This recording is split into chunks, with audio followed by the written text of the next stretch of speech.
So hello and hi and welcome back to my channel. But before I get into my case, I have to quickly point out a couple of things that have changed. So because there was like a lot of problems with people trying to find my channel, I decided to rename my channel. So my channel is now known as Sina Talks True Crimes, and so that there isn't any more conflict. And I was supposed to like sort out all of this like 2 weeks ago, but it was such a lot of things were happening. So I decided that yeah, I'm back now filming again my videos. So this is going to be the first video under my new channel name, which is Sina Talks True Crime. And I have been I made even like cute little cups. My friend sponsored these amazing beautiful cups. Shout out to Caitlin Mutlawum. She's my friend and she's a stylist, guys.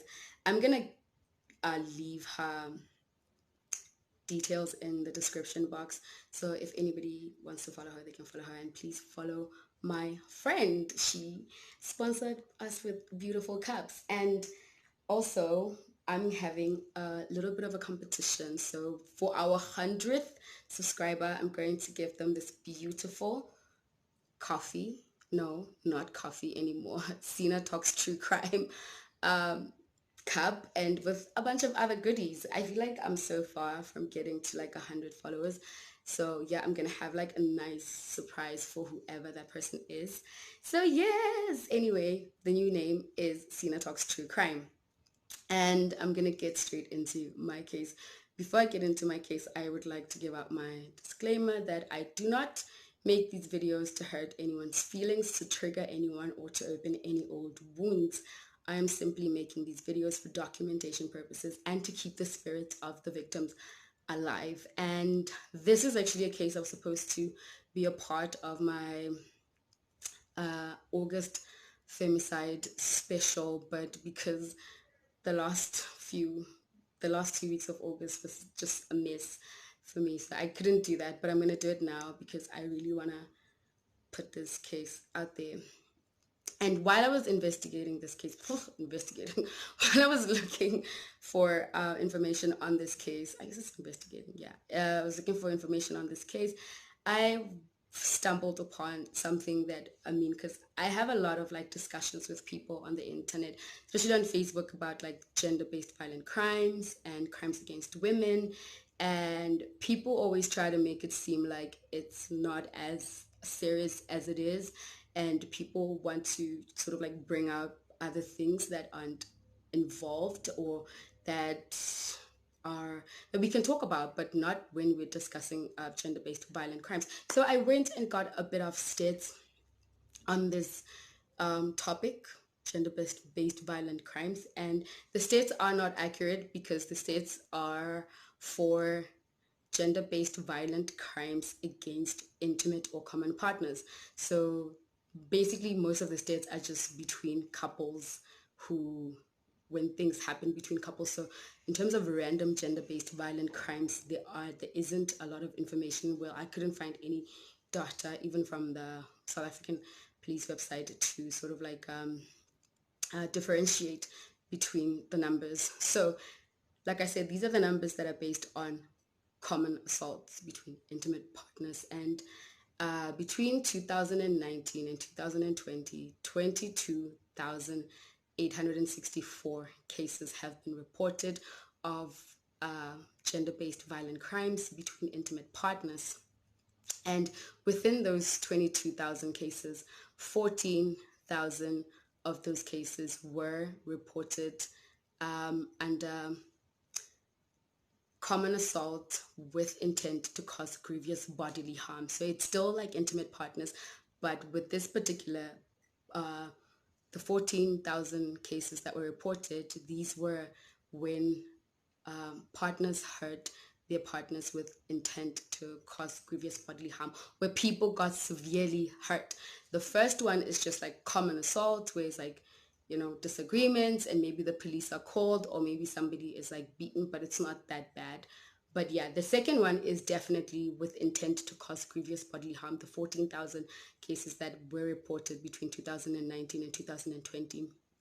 And within those cases, 817 of those cases were a result of intimate partner murders, where somebody did not just get assaulted, somebody did not just get uh, was not assaulted with intention to cause grievous bodily harm.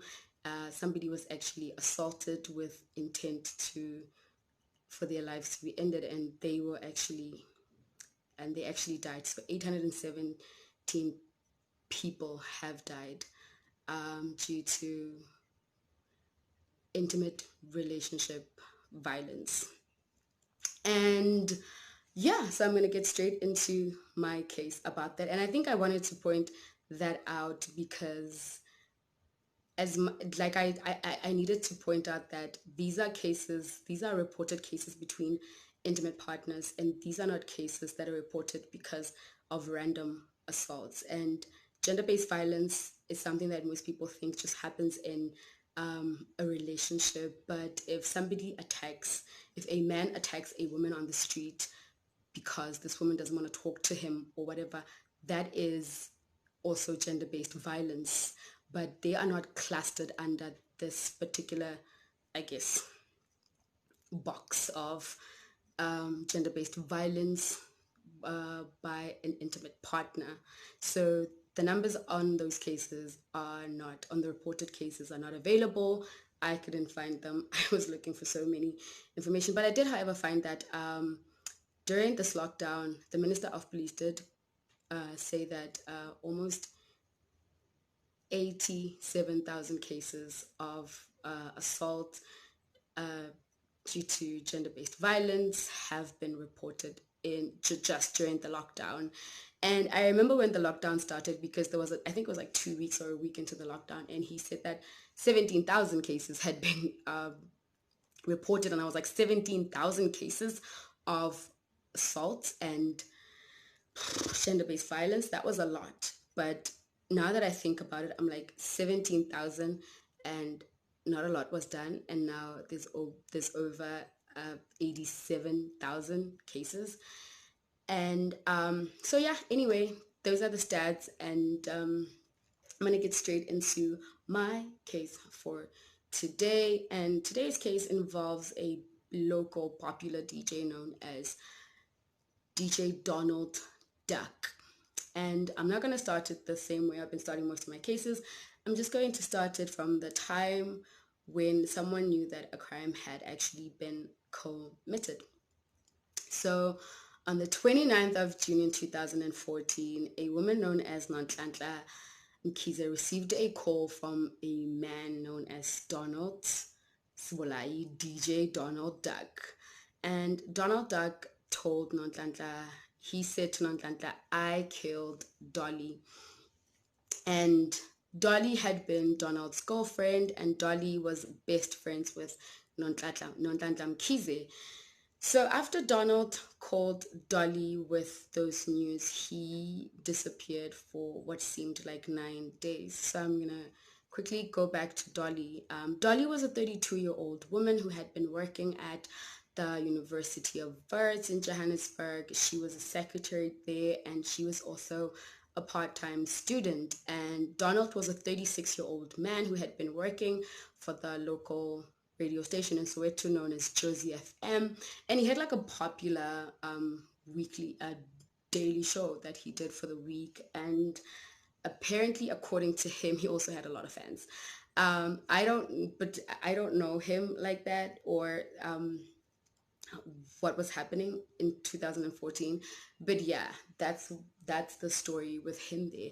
And Donald and Dolly had been in a very short-lived relationship, and it was very abusive, it was very toxic, it was sort of like a crazy relationship, because Nonhlanhla also said that they knew that this is how that relationship was going to end. It was either going to end with Dolly dead, or it was not going to end. Until that happened, it was probably not going to end. And Nonhlanhla described their relationship as very volatile and toxic and abusive. Her family described it the same way, and also the police who would later testify in the trial described the case like that. And One of the police actually said that in March of that year, Dolly actually left the house that she had been living in with Donald in Jabulani, a flat they had been living in Jabulani, and but she actually went back, and he said that there had been multiple times where they had where Dolly had went into the police station to open cases of assault and of domestic violence. And one of the times when Dolly walked in the station to actually open a case of domestic violence, they told her to get a protection order, but she didn't get a protection order at that time. So after that, Donald was never seen for, after he called Nontlantla with the story, with that statement, he was never seen again for 9 days. And when the police finally got to Dolly's place that she had been sharing with Donald, they found that she had been stabbed on the abdomen and she had suffered from a lot of blood loss, and that's how she actually died. But also a lot of things did not make sense because Dolly's body, the clothes that she had been wearing had been changed, and the knife that had been used to stab her was not on the scene. And also, it looked like somebody had tried to clean up most of the blood that had been a result of the stabbing that Dolly had endured. And also, Dolly's car had been missing as well. And after 9 days, the police did find Desmond, Donald. The police did find Donald. Who is Desmond? The police did find Donald in a car with a relative, and he actually said that he was actually handing himself over. But while he had been on the run, the police had a 50,000 rand reward for any to give to anyone who had information on Donald's whereabouts. And I don't know if people didn't find him or not, or if he was, but he said that initially he said that he was not on the run. Everything that had happened that day had freaked him out, had shocked him. He was still in shock. He was wandering around Soweto just like frantic because that was everything that had happened had just shook him. And that actually on that day when the police found him and arrested him and a relative were on their way to the police station. He was on his way to the police station to hand himself over to the police. He said that he was not on the run. He had just been roaming around Soweto trying to figure out what had happened. But the police did not take that story. And even after that, when the police found him after 9 days, a week later, he actually put in papers to apply for bail. And the police were like, no, you're not getting bail, because they also had found out that he had plans to actually flee to Botswana, and he had been missing for 9 days. And now he wants to get bail so he can disappear forever. The police were like, no, he should not get bail. And he did not get bail for the remainder. So he actually ended up spending the rest of his time before his trial in jail. And so the trials happened, and during all this time, Donald had been somebody who had been saying that he was pleading not guilty. He was pleading not guilty the whole time. And this is a story that he actually told about what happened to Dolly that night. He said that that day, actually, he said that him and Dolly had been drinking, and he actually told Dolly to go back to her mother's house. And he said that Dolly was not trying to go back to her mother's house, and that's how the fight started. He actually said that he was pleading that the assault happened in self-defense. Dolly had grabbed the knife and had actually stabbed him on the finger, and he was trying to get the knife out of Dolly's hands when Dolly was stabbed on the abdomen a couple of times. And he actually said that, yeah, like I said, that they had been drinking and he wanted Dolly to go and Dolly did not want to go. And he said that they were having an argument because Dolly kept accusing him of cheating. And he said that he was not cheating. He said that as much as he loved Dolly and she was a beautiful person, she was very jealous of his fame and his fans. He said that he had a lot of fans and he always felt like Dolly would accuse him of cheating with his fans, I guess, from the radio station that he worked for. Can I get a sip of my coffee?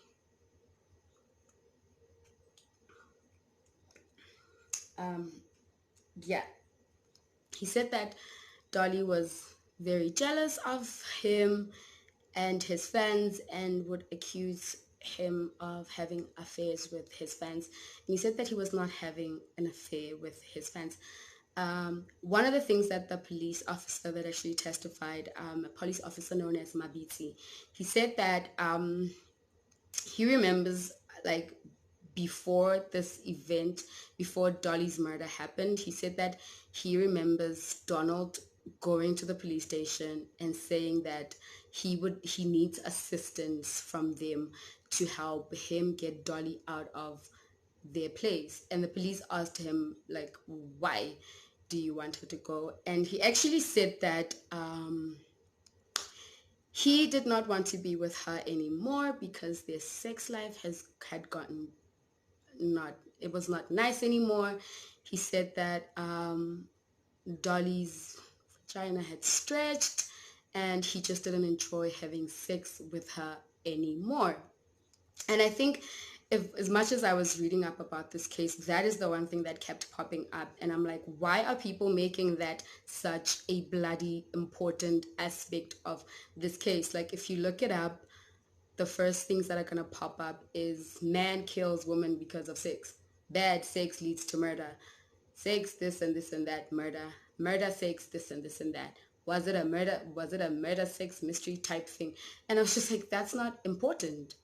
That was not important. And he actually did say that their sex life was not all that great and he wanted to hang out with other people.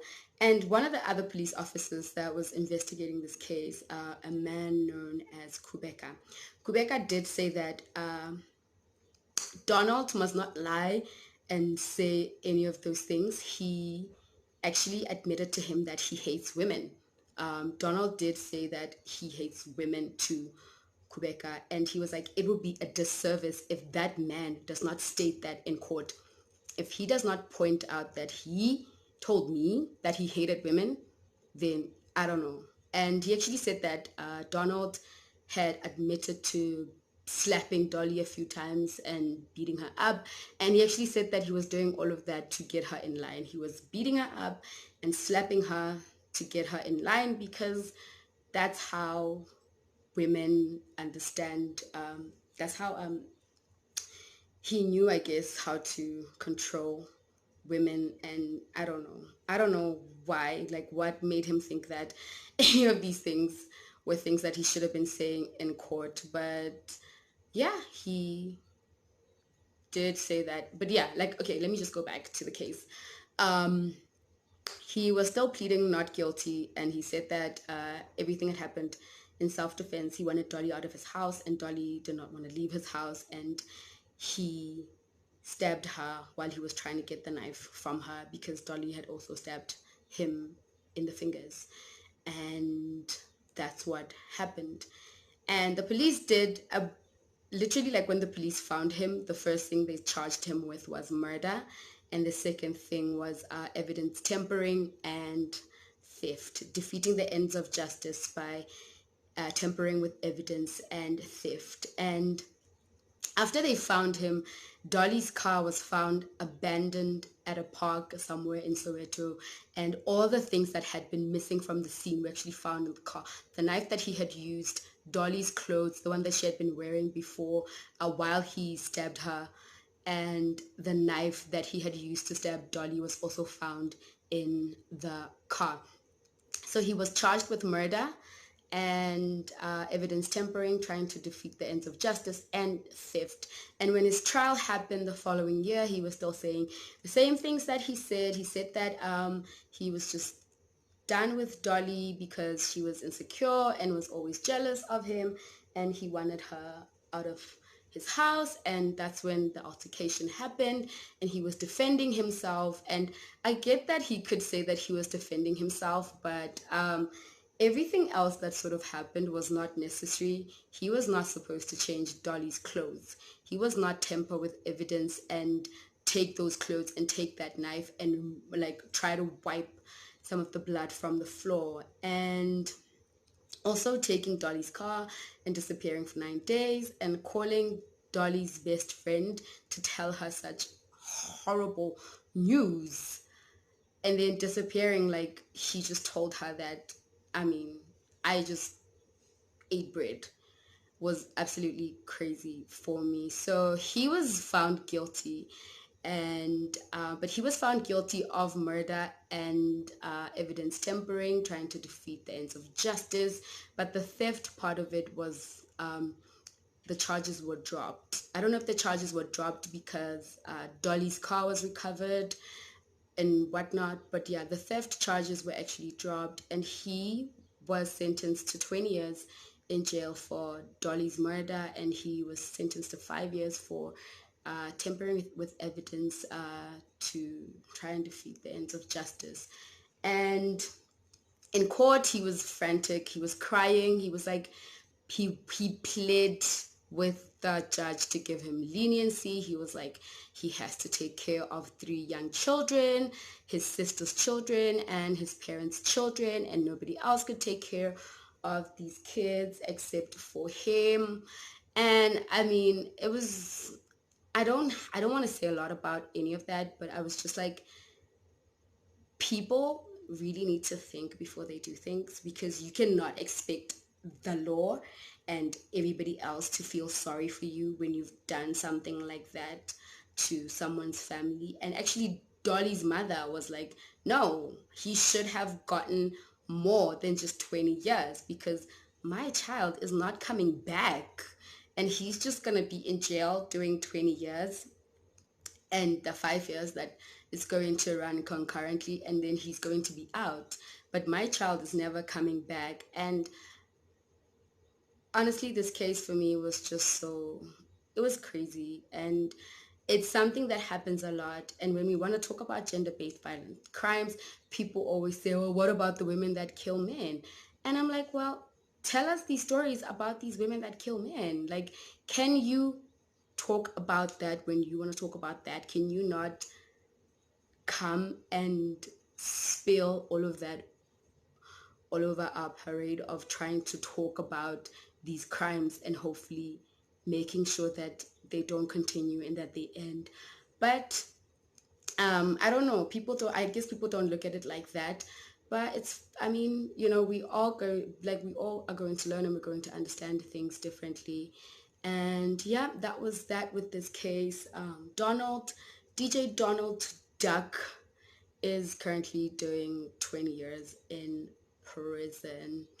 And that's it with this case. And this was the last of my femicide gender-based violent cases, but most of my cases are definitely going to be gender-based violent crimes and crimes against women and children. And actually trying to find out more information about a very popular case in South Africa. So I'm going to be doing that as a thank you and as a sponsored case for my friend Kate. But yeah, I hope you enjoyed this video. Remember, I am using a different name now. I'm using Sina Talks True Crime. So please like, subscribe, and continue to share the videos. And I really appreciate your comments, and I usually check them later because I have like a different sort of phone that I use for my YouTube channel. So I'm going to be checking everything now because I'm stressed out about the name change and the videos that I was supposed to post, but everything is kind of feeling sorted right now. So yes, like I said, 100 subscriber gets to get this beautiful true crime cup. Am I even saying that right? Yes, and I'm going to include a lot of other like nice goodies. So if anyone wants to like contribute to our 100 subscriber, and that's just going to be the first of like a lot of other things that are going to happen on my channel. So, and before I go anywhere, I still do just want to like include a little bit of coffee in my videos. So I actually drink store-bought coffee, but I like it. It's like my favorite. It's not like really cheap, but it's also not like expensive. It's like 60 bucks for like a really huge uh, glass container of coffee, which is absolutely great. And I can't even say the name here because guys not paying us. So yes, I don't know what you guys are sipping on, but I sip on like my favorite store-bought coffee. And when we start talking to the right people and the right things start happening, maybe we'll mention like names and stuff. But yeah, until then, please like, subscribe, please share my videos with your friends, and I absolutely feel the love and I appreciate every single person who takes time to just kind of like talk to me about stuff. And thank you for suggesting stuff for me. My friends always suggesting stuff on the internet. So thank you very much again, and stay safe and protect women and children and queer people. I'm out. Thank you.